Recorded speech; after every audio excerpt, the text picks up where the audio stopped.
Again, welcome to the 42nd annual Haggin Oaks Golf Expo. This it's hard to believe this has been going on this long, and when you walk around, you know, we have a tendency to just kind of get spoiled by this because every year it just seems to get better. And if you see one of the Mortons, just pat them on the back and say thank you very much. This is a remarkable undertaking. Next week, when this is over, they'll start planning for next year. This is a very, very important event for them, and it's really all about improving your relationship with the game. It's a game. We want you to have fun, and that's why we've brought in all of these vendors. That's why we brought in nationally ranked instructors, and we just hope you're having a good time. Let me please introduce first Mr. Stan Utley. I had the opportunity to work with Stan a little bit when he was in town for the PGA Teaching Forum. The Northern California PGA does this forum every year when they bring in nationally ranked instructors, and Stan came in to talk to the PGA professionals that you visit every day, and to talk about putting techniques, and they learn things, and so they bring them on to you. So this is where it starts. Stan, I don't know, what are you, in single digits in top instructors in the country? Well, it's interesting that you can be on one list and not on the other list, so I'm not too worried about that. I first have to, please welcome Mr. Stan Utley. And sitting in with us is Tom Morton, who is Director of Instruction among everything else that he does here. And if you're looking for the best teacher in Sacramento, remember his name. Stan just finished a clinic out there, and after you've heard him speak, if you think that maybe you'd like to get a little closer opportunity with him, he has another clinic at 2 o'clock today. And through the course of this, we'll discuss what he does. But first, Stan, I just have to ask you, you've never been here before. When you walk into this place, what's the first thing that came to mind? Well, I knew it was big when it was hard to get in the parking lot. So that's pretty impressive that so many people are coming out, and you know, it's fun for me to see all the vendors, and particularly I'm bumping into friends of mine from all walks of life. Even a buddy of mine back from where I lived in Missouri is here as a vendor. So it's a big event, and I hear it's the biggest, you know, for consumer anywhere. So it's pretty amazing. Yeah, we actually spent a lot of time trying to actually figure out whether this was the largest, because we've been calling it the largest, and there isn't a consumer golf show in the country anywhere like right here in Little River City. So we are very proud to be able to bring this to you every year. Stan, tell me a little bit about the clinic you did and what you're going to do this afternoon.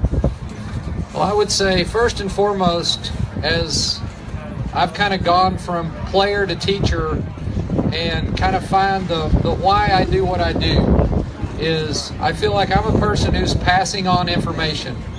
And the more we have technology introduced in the game, and the more the teachers in the world get together and talk teaching, the more I realize that the gentleman who taught me golf back in Missouri in the 70s had it right. And so I would say my why is I want to pass on old information, not really new information, because I know it works. And I have a big passion for people who love golf to make golf easier for them. And honestly, I do not believe that some of the instruction they're getting is making it easier. I think it's making it harder. And for me, it's exciting to give out information that I know has worked. And then I'm always about trying to figure out how can I deliver that information more efficiently, more effectively, so that the person I'm in front of understands and actually can apply it. Tommy, let's talk about that from the other point of view. You were out there and probably saw some of Stan's clinic. How were the students reacting to him, and what do you think they're getting out of it? Oh, they had a spectacular time. You could see so many of them just soaking up the information, and as I'm always tempted to learn stuff too. I mean, I'm sitting there learning a lot of stuff, so I know if I am, they are as well. And even I had some of the folks taking the customers back and forth came to me afterwards and said how many compliments they were getting, and just how they're so excited to get back out there and do some of it, and the change with the ball and see how it's rolling, and learning things about, real simplified way to, read greens and apply that, and so they had a wonderful time. Stan, tell us a little bit about your background. You didn't just yesterday decide you were going to start doing this. You've been doing it a while. Tell us a little bit about how you got to here today. Well, as a little boy, I had a big dream, and I intended to play basketball in the NBA. So I will say for sure I never considered any career path other than professional athletics. My speed of foot kind of ran its course, and by 9th and 10th and 11th grade, when I couldn't really keep up to guard the other guys, it didn't really matter how good I shot, I played less and less. And I took golf up pretty strong as a 12-year-old. By the time I was 14, I knew I was competitive, and so I kind of changed my focus from basketball to golf as far as a career path. I had a decent junior career. I played college golf at University of Missouri, which gave me the opportunity to really play on a national level. And the team when I got there wasn't such that I couldn't make the starting squad as a freshman. So, when I'm coaching kids, sometimes I tell them, I said, you have this dream of going to this great college, but if you don't think you can play on their team, it might be advantageous for your career to play on a team where you can make the starting lineup and go play tournaments. And that happened to me, and it was powerful. And by the time I was a junior and senior in college, I was catching up with more of the elite group of amateur junior players and college players. I got out of college in 1984, and I played amateur golf through that season. And my last amateur tournament was the U.S. Amateur, and kind of after that I raised my hand and said I'm a pro. And really that's all it takes to go from amateur to pro. And if you actually cash a check, which I made a whopping $700 check on my first tournament, you're really a pro when you go to the bank and cash your check. It's interesting, my recollection, I saw my friend Steve. I think my friend Steve that was standing right there a while ago, I don't know if he sat down or went back to work, I think he took me to my first tournament. He did, right there, Steve Humphreys. He put me in his car and he drove me to the first tournament I ever played. And I got to tell that, part of it was he was going to take me, and the other part of it was my girlfriend was at 200 miles on the other end where we were going. And I remember I paid, I think, $7,500 to enter, and I won $700, and I thought, wow, this is the greatest job I could ever dream of. If I could only do this every weekend, this would be so awesome. That's funny that came up. That was a long time ago for Steve and I. So anyway, I chased my ball as a pro. I really played what you would consider the mini tours from 85, 86, 87, 88. In 89, I got an exemption into a PGA Tour event, and with 2 holes to go, I was in the last group on Sunday afternoon, and a score 1 shot better than I stood was on the board finished, and 17 was a par 5, and I'll spare you some of the details, but I birdied it, so I went to the last hole tied, and I made a 12-footer on the last hole to win by 1, and that changed my life forever. And you can't add up all the things that a 1 tour win will do for you, but now one of the greatest appreciations I have is I have this little card that I carry around with me, and when I'm at home at the Phoenix Open and there's 200,000 people going to the tournament, I can valet park in the parking lot at the club. You just can't believe what that's worth when you're trying to park with 200,000 people. Anyway, I played a pretty full schedule through about 2004 or 5 as a player, but around 2000 I started actually charging for a lesson every now and then. My playing career was going so good that I needed another revenue stream. Even if it was a little one, I needed something. And my life really changed one day. I was at we'll call it a web.com event now, and Jay Haas kind of said, "What are you up to?" And I told him I was playing and teaching, and he asked for help. And I have to say this, nobody gets notable in the teacher world without a tour player saying something nice, and Jay Haas changed my life.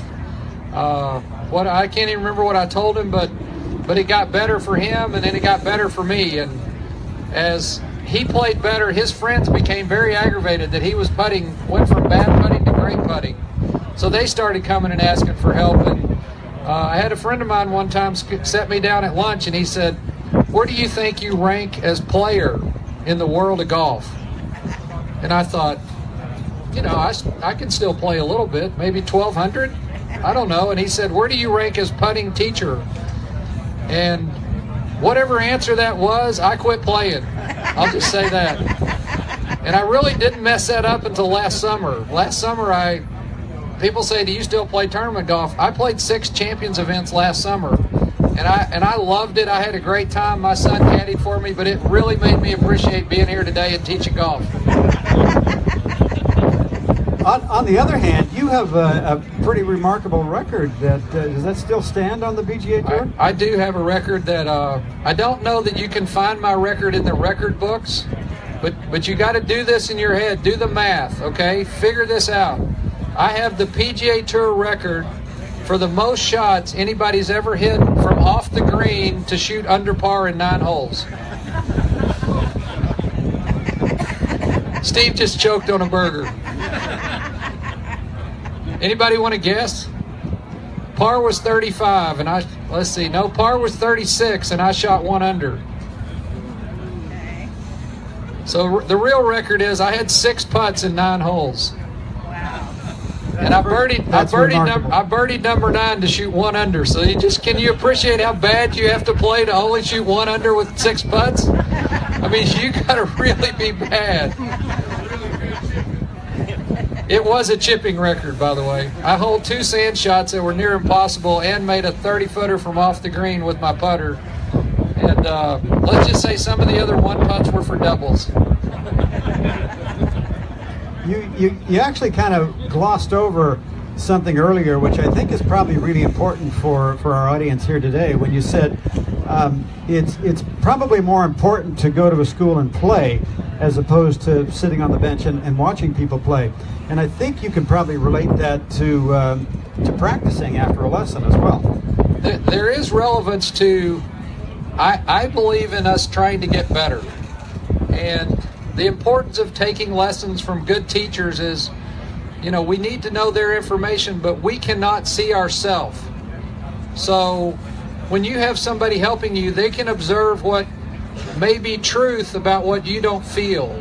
And it's important to go practice what they're teaching you, but I believe there's a lot of relevance in taking what you're trying to do to the course and learning how to use that in a score. And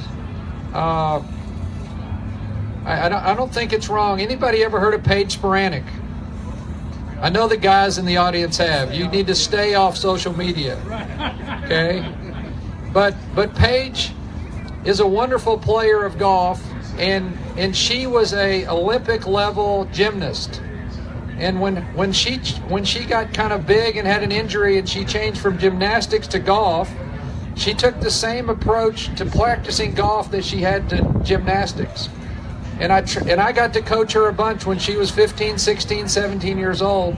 But her mom came to me later and said, "I wish we had heard you when you said go play the golf course."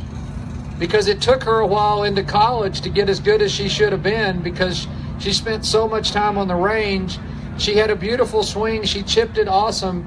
But you still have to go figure out how to make that into a low score. And I think we should encourage our juniors particularly, get them on the golf course as much as possible. And he said a couple things here. Actually, he just really said it again to the point I'm about to make is, in his development, he didn't start playing till he was about 12, right? But he played other sports. Just talking about another person that was a gymnast, didn't get into golf till later. And I think it's so important for you parents or grandparents to make sure that your children are playing other sports and doing lots of other things through 12, 13, 14 years old, because if they choose to want to play golf and become as good as they can become, they are going to benefit by doing all that stuff. I can't stress that enough, and Stan's saying it right now. So spring break a couple weeks back, for a family from Princeton, New Jersey, decided to come spend the week with me in Scottsdale. And they have a 12-year-old son and a 14-year-old daughter. And literally the dad rides the train to the city 2 hours one way, works all day, rides it back 2 hours, and from 8 o'clock at night till 10 o'clock at night, he observes the kids practicing in the garage with a ball monitor machine and a net. And now I've got the responsibility of helping these two young players play better golf. And it became apparent to me that they don't even know how to throw a ball or catch a ball. And, you know, it's a big responsibility that this dad is spending all this money and bringing his kids all the way to Arizona to take lessons. And now I have to be hard on the dad because I'm like, the kids have to go to the golf course. He said, well, it's wintertime. What are they going to do? I said, you can't keep them practicing in the net in the garage all the time. There's relevance to that part of the time, but I said, they do not know what the ball's doing, and they're hitting off a mat only. And he said, well, what are they going to do all winter if they don't just hit balls off the mat? I said, play a different sport. Yeah. I said, if your kid is a good golfer and they've never played another sport, and this kid plays 6 sports and he's a good golfer, I'm going to pick this kid to beat your kid every time because he's an athlete first and then a great golfer. If your kid's only a great golfer and not a great athlete, they're at a disadvantage. If any of you were watching the NFL draft yesterday, Christian McCaffrey at Stanford, right, went, I think, 8th. And, yeah, all of his members of his family have kind of been in professional sports on some level or high-level college sports. But you look at his history, it's like all these sports, and the kid is a freak athlete. My money's on him to be great in the NFL because of that very reason. And you look at, I mean, you're around a lot of these people that are, you know, doing well on the PGA. Jordan LPGA Spieth Tour is a good athlete. Yeah, Dustin Johnson, he's kind of a good athlete. I think he did more than golf. Right, so just super important to make sure, because we are seeing specialization happen with young people, and that is a negative thing. And you know, that's just not a bold statement. You know, they see more juniors here probably than many places in the country, and I know that that's one of the things that they've been preaching for years now to get the kids out into other sports. Just, you know, give them an opportunity to become athletes. And so, you know, two very distinguished gentlemen saying the same thing. You spoke about Jay Haas a little while ago, and he's really a great man. He was up to help us with First Tee, I think it was last year. But you've also helped some other pretty big names on tour. Well, it's been an honor and a big responsibility to help tour players, and I have to say, before we get too far into this, I'm spending less time on the tour than I have in the past. Lots of reasons. There's other great guys come along that are teaching some of the tour players, and I got a stage in my life where my kids were entering junior high and high school, and I enjoyed being home more. And am very grateful that I can live in Arizona, be busy all winter while they're going to school and enjoy their sporting activities, which they both played different sports. But Jay Haas gave me a name on the big tour. For sure it helped that I was still playing as I was teaching early on. And a lot of the guys that I taught saw me as a peer, and they knew my short game was strong. But one of the most fun guys I got to help was Peter Jacobsen. And it was especially fun that I just came from Connecticut. I was out there earlier this week, and I knew that Peter Jacobsen won the Hartford Open when he was 49 years old. And we had just started working, and he credited a chip shot that he hit along with his putting as well that helped him win that tournament. And it was kind of fun. It was in 2003. I finished 26th that week in the tournament. So it's like I was out there still playing as I was teaching these guys. And I had an incredible run. I traveled for 2 or 3 years with Darren Clark, Paul McGinley, and Graham McDowell. And I went around the world with those guys. And I don't know if you guys have any little towns in California, but the town I grew up in, Missouri, was really small. I flew to Qatar to give Darren Clark a lesson before a tournament one time. It's like to think about where, I'm not sure where that is in the world, but I got there from Missouri to give him a lesson. It's like, wow, that was incredible. But a fun piece of that was Darren's caddy, Billy Foster, ended up leaving Darren to take a job with Sergio for half the season. So I think it was 2008, Billy Foster, who's one of the most famous caddies in the world, called me up on the phone and said, will you help Sergio? And I'm like, well, I would if he asked. You know, I said, I get wives, caddies, girlfriends, agents, they call me to teach players all the time. But if the player doesn't call, it doesn't really do any good. But for sure in 2008, I spent the year with Sergio, and interestingly enough, contrary to what most people think, he needed help chipping. He was never a bad putter. I get frustrated that they call him a bad putter. Bad putters are not shown on TV every shot every weekend. The guys who putting bad miss the cut. He looks bad because you see him hit all his putts. Watch somebody else who ain't making all their putts that don't deserve to be on TV. But he did have a problem with his little chip shots, and I hung out with him most of 2008 and 2009, and I really can't take any credit for his recent success other than whatever happened in the past. I did not ruin him, I'll say that. And I'm a big Sergio fan. I was really I was cheering hard. I don't watch much golf on TV or really pay attention that much, and I sat glued to the TV watching him bring it in on Sunday. That was a heck of a story. What's the difference, the main difference between teaching a tour player and teaching one of us weekend amateurs? Millions of dollars if I mess them up over you. I just made that up. That was pretty good. That was not bad. Small town of Missouri. But honestly, I do not approach the lesson any different. I'm going to, first and foremost, I've come to realize the first thing that has to happen when I give you a lesson is I have to begin to understand what you believe about what you're doing. And what I mean by that is I was just playing a social round of golf with a friend last summer, and I was just trying to help him on the golf course, and when he repeated back to me what I had said to him, I realized he said the opposite of what I was trying to get across. And it wasn't that I wasn't speaking plain, hillbilly. I mean, it doesn't go together, right? But his belief system would not allow him to absorb what I had to say.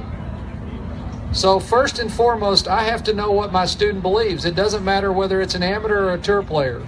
Because if I can get the heart at what they're trying to do, I can either reinforce that and say, you're on the right path, or I can try to begin to break it down and help them understand how to change.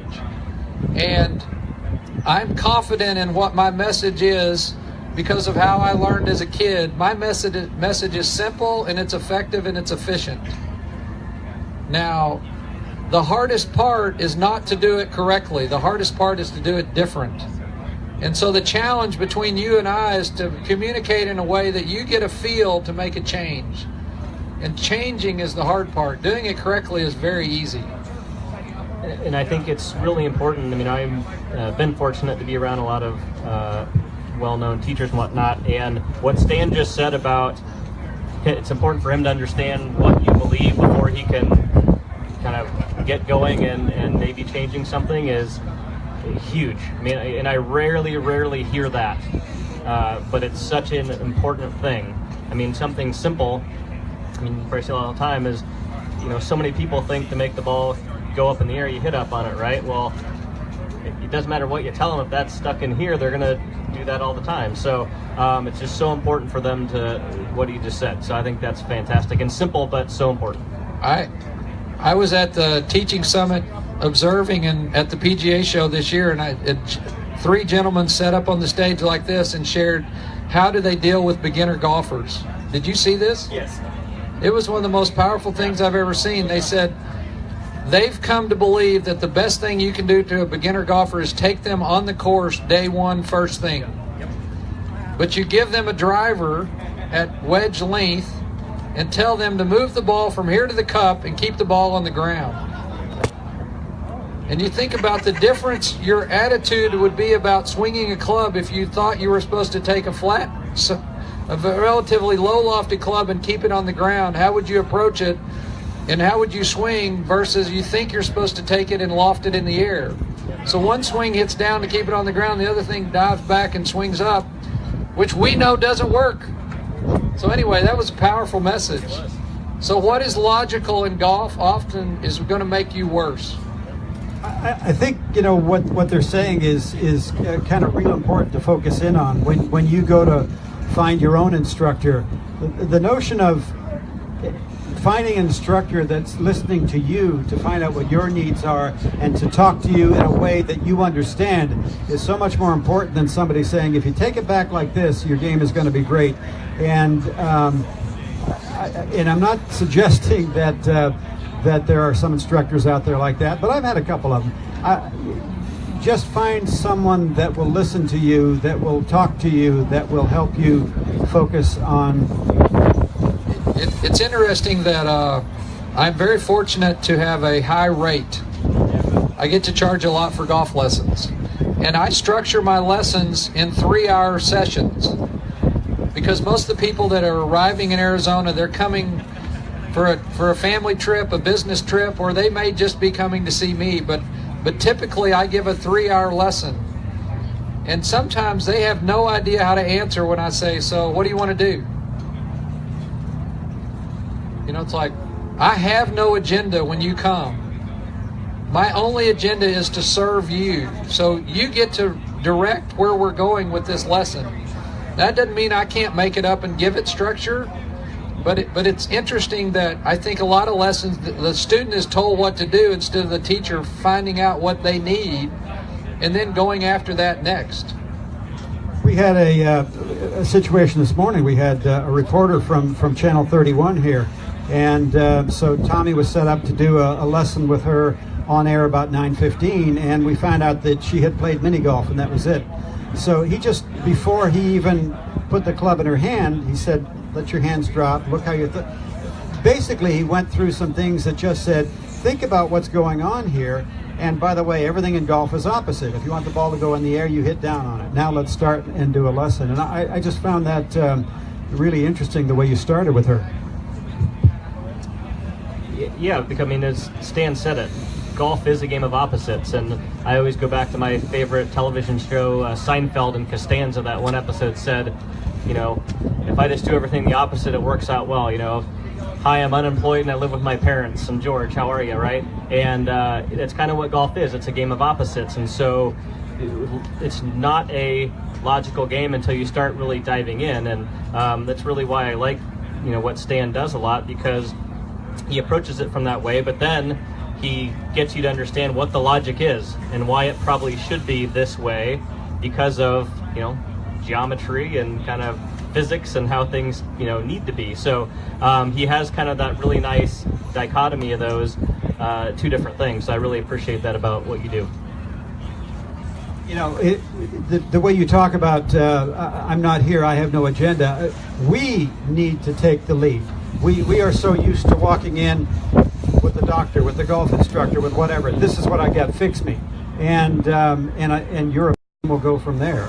You know, that's. And sometimes I have to figure out what they want is wrong, but I still have to listen to my student and find out what they believe first. We're going to open this up for questions in just a minute here, but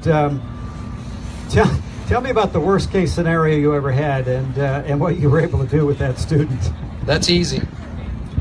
So I was doing a teaching summit in mid-New York, North New York State. I was at some casino property that was at great golf. Can't remember where I was at. Anyway, the event was the pros came for this teaching summit, but they brought members. So every pro brought 2 or 3 members. So I know for a fact I was in front of the worst chipper ever, or he was in front of me. And all these pros knew he was the worst chipper ever. And they're like, good luck. And so the guy stubs it, bounces over the ball, misses, tops it. I mean, like, he can't make contact. And it was so cool because I helped the man understand how to kind of get it back. And then I asked him to do something most interesting. And I'll ask you guys, this is a show of hands. Do bad chippers release the club too early or too late? I need the 2 earlies. How about the 2 lates? I love an argument. Okay?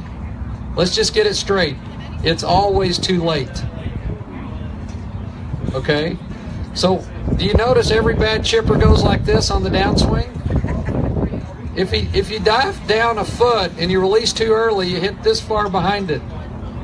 So it's not, they don't release too early, they throw the grip. So to get rid of throwing the handle, I asked this man, I said, when you get it back, all I want you to do is raise your nose and your chest straight up and whiff. And he hit 5 in a row good. Okay, because when he raised up, the club head went down. He was used to pulling the grip and going down. Well, see, the club head goes up when I do that. So it was interesting to, you know, I didn't have him hit any more. I felt like I was fortunate at that point. It was pretty amazing. But I gave him what he would have never dreamed of trying to fix it. So it's, once again, it was a game of opposites. I'm guessing there is as many problems as there are people, or issues, I shouldn't say problems. I agree with that too. Is there one thing that kind of stands out the most in all of us, though? I would say the why golf is so difficult, particularly when you get closer and closer and closer to the hole, is we hold on to the end of the club that doesn't hit the ball. Anytime you accelerate the end you're holding on to, it makes the other end decelerate. So as a golf instructor, I spend my time trying to get people to swing the club head with efficiency and speed without making the top of the grip go fast. And I was so convicted by this, I went to my friends at Ping, and Eric is one of their PhD engineers that does all kinds of hard research. And I said, Eric, I said, if I've got my driver here and I'm going to hit a ball, and I said, if I could get my swing speed up from 98 to 100, we can work on that later. But if I was swinging the driver 100 miles an hour, I said, do you know how fast the top of the grip is moving when I hit the ball? You guys think about stuff like that, right? So anybody want to throw out a number? What's the miles per hour the top of the grip's going when a driver's going 100 and hits the ball? 75? 50? 25? 16. Kind of an average. I'm not saying that's it every time, but 16 miles an hour. So if you applied that to a chip, I'm wanting you to understand, bad chippers have the grip going 80% of the club head speed when they hit the ball. Then they release it and flip it afterwards. So you see the flip, but really the surge of the grip happened first. I see you guys laughing, like you can see your buddy doing that, right? You got it. Oh, I would never blame you for that. There it is. So golf is hard because it's so easy to accelerate the end we're holding on to, and that does not do the end that hits the ball any good whatsoever. I tested it, watch. See, I made the grip go really fast. My club head didn't speed up at all. That's just how you guys look when you show up for a chipping lesson. PhD right there. That's right. I call that Arkansas logic. I wasn't born in Arkansas, but it was a mile away when I was hatched. I notice you have the new pink putter there. Give us a little insight into something we should think about when we're standing over the ball for a putt. Well, I'll tell you what you're not supposed to think about. You're not supposed to think about making it. It's interesting that I've had this conversation with Brad Faxon. He'd be a great guy to invite sometime. Okay, he's got a great story, but Brad and I we think about process, not results. And I don't read books very often, but I was looking at one book that talked about how you kind of mentally process to play best golf. And the writer was trying to express that if you want your body to free up and be athletic, you never have to restate the obvious. So when I cross over from the fringe to the short grass, it's obvious I'm trying to get it in the hole. I do not need to keep telling my brain, get it in the hole, get it in the hole, don't miss, don't miss, don't miss. I don't need to say that. I need to have a mental process, so that can be broken down into, okay, I observe and I make a plan. I have a physical walk-in, set up, aim well routine. And then I have a mental routine, which a mental routine means nothing more than I create a pattern of thought that I repeat every time. I was taught my pattern of thought by a sports psychologist named David Cook. He gave me this little kind of structure to say, see it, feel it, trust it. That means every time I mentally have an exercise of visualizing what's happening, I plug in a swing thought or 2 or 3 personally. I don't play blank, and then I trust it to let it go. So I go see it, feel it, trust it. That's what I think about not making the putt. I'm actually hoping someone will MC the rest of the afternoon, because I want to go out and see your clinic at 2 o'clock. I want to remind you, thanks Dale, I want to remind you that there's still an opportunity to sign up for that clinic if you're interested in spending a couple of hours with Stan, or 90 minutes I guess it is. You can sign up in the super shop there at the lesson desk. Oh, go ahead. I was saying, let's go get a cheeseburger.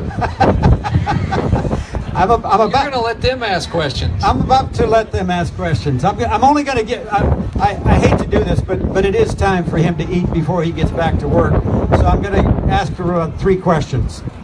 Yes, sir. What was your mindset? You won that one tournament. What was your mindset going into the next tournament? Wow, I'm on the PGA Tour.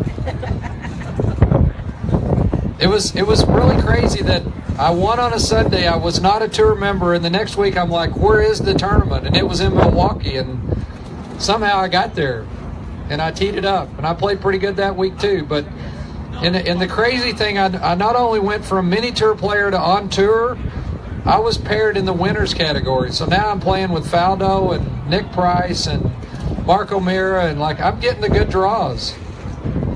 It was pretty cool. More questions? I wasn't completely broke for that moment. That was a new thing. Yes.